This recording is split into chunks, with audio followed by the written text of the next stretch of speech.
Marko Glaser je ime, ki mi dosti pomenilo že kot otroku. In sicer sem mnogo lepega slišala o njem že od starih staršev, predvsem pa od moje sosede, gospe Anice Spindler, ki je govorila, da je to bil njen daljni sorodnik.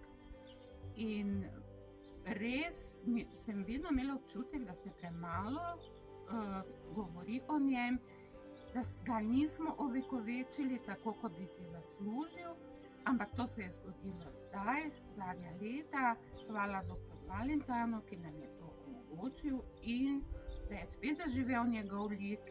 In zelo veseli smo predvsem festivala, ki nas zelo močno spominja na vsa njegova dela in upamo, da bo to tudi postalo in zaživelo v kraju zavedno.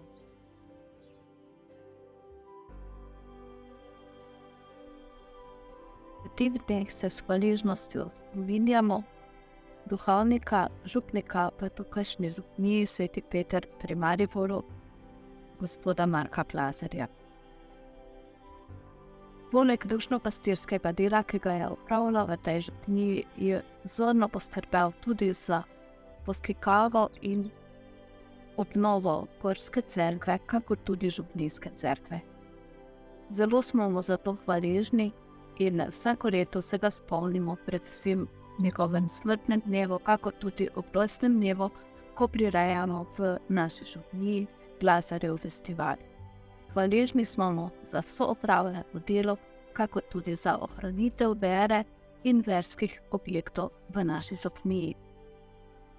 Poleg obnove obeh cerkva je poskrbel tudi za izgradnjo kapelic, ki nam kažejo pot k Materi Božji na Gorcu.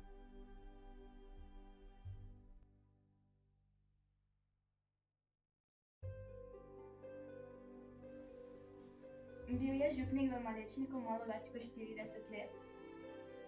Postavil je kapelica. Postal je župnik, ko je bil star 37 let.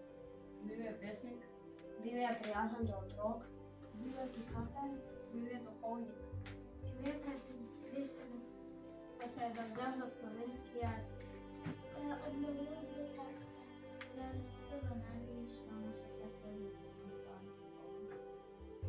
da je postavil kapelice.